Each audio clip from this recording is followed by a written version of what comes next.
नमस्कार, आप देख रहे हैं द डिजिटल रिपोर्टर। मैं हूं आपके साथ अर्जुन खजूरिया। आचार्य धीरेन्द्र कृष्ण शास्त्री, जिनको बाबा बागेश्वर के नाम से भी जाना जाता है, आने वाले दिनों में एक बहुत बड़ी यात्रा जो है वो निकालने जा रहे हैं। जी हां, 170 किलोमीटर की सनातन एकता यात्रा निकालने जा रहे हैं। जाने आखिरकार कब होगी, इसके बारे में आपको बताते हैं और इसके पीछे का उद्देश्य आखिरकार क्या है। दरअसल बागेश्वर धाम के पीठाधीश्वर पंडित धीरेन्द्र कृष्ण शास्त्री आगामी 7 नवंबर से दिल्ली से वृंदावन तक 10 दिवसीय और लगभग 170 किलोमीटर लंबी सनातन हिंदू एकता पदयात्रा निकालने जा रहे हैं। सोमवार को कृष्ण कृपा धाम में 200 से ज्यादा संतों और महंतों के बीच में एक बैठक हुई, जिसमें यात्रा की रूपरेखा, अनुशासन और धार्मिक मर्यादाओं पर चर्चा भी की गई। यात्रा से पहले सोमवार को वृंदावन के कृष्ण कृपा धाम में ही ये जो है एक संत समागम हुआ और इस बैठक में कथावाचक अनिरुद्धाचार्य महाराज, उनके अलावा भारतीय जनता पार्टी के सांसद, उत्तरी दिल्ली से सांसद मनोज तिवारी और देश भर से आए 200 से अधिक संतों और महंतों ने इस संत समागम में भाग लिया। कैसे जो है यात्रा की रूपरेखा रहेगी, क्या धार्मिक मर्यादाएं होंगी, अनुशासन कैसे होगा, इस पर विशेष चर्चा की गई। आचार्य धीरेन्द्र कृष्ण शास्त्री ने कहा कि यात्रा पूरी शालीनता और सांस्कृतिक गरिमा के साथ ही जो है निकाली जाएगी।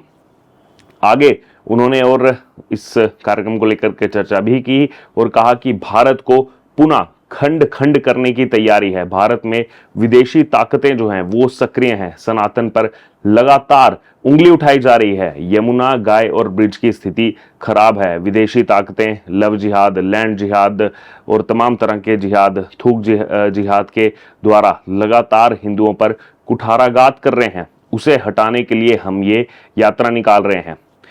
आगे उन्होंने कहा कि हिंदुओं में भाषावाद, क्षेत्रवाद और जातिवाद को खत्म करने का हमने प्रण लिया है। हिंदुओं को एक करने के लिए ही हम ये यात्रा जो है वो निकालने जा रहे हैं।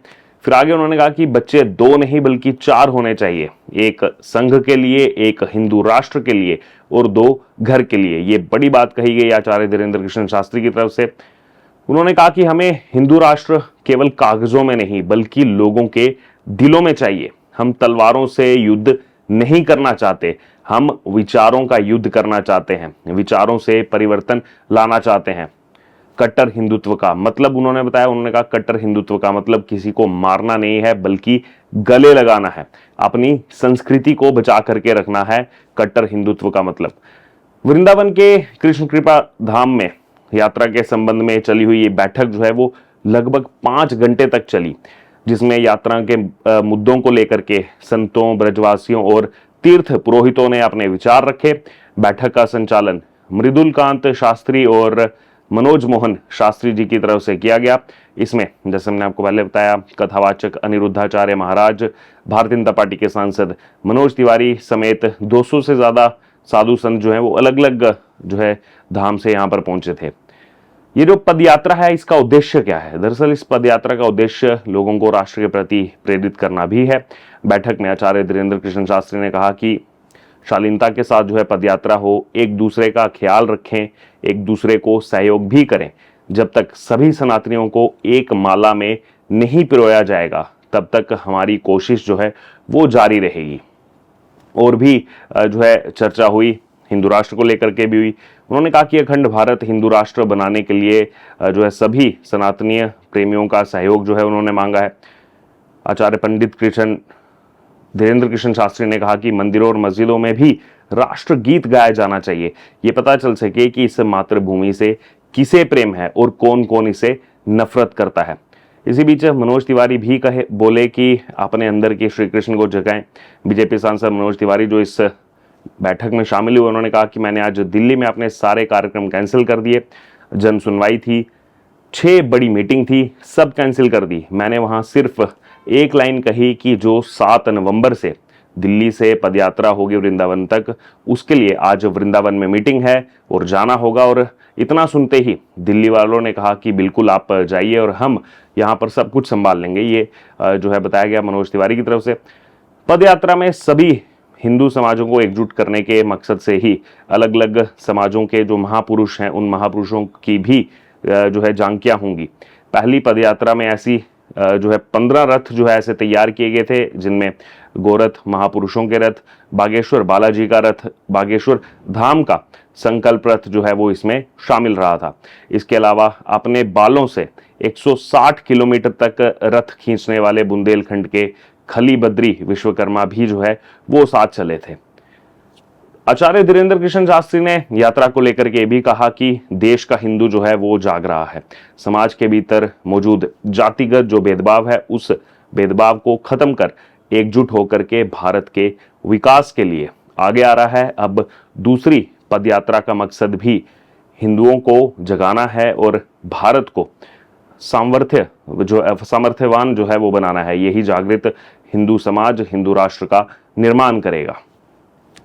उसके अलावा उन्होंने कहा कि हमें जो है वो तलवारों के बल पर नहीं बल्कि विचारों के जरिए ही सभी सनातनियों में जो है बदलाव लाना है और अलग अलग पंथों में भी बटे हुए जो सनातन हिंदुओं को कट्टर हिंदू बनाने के लिए जो है ये एकता यात्रा, सनातन एकता यात्रा जो है निकाली जा रही है। और कट्टर हिंदू का मतलब वो पहले बता चुके हैं।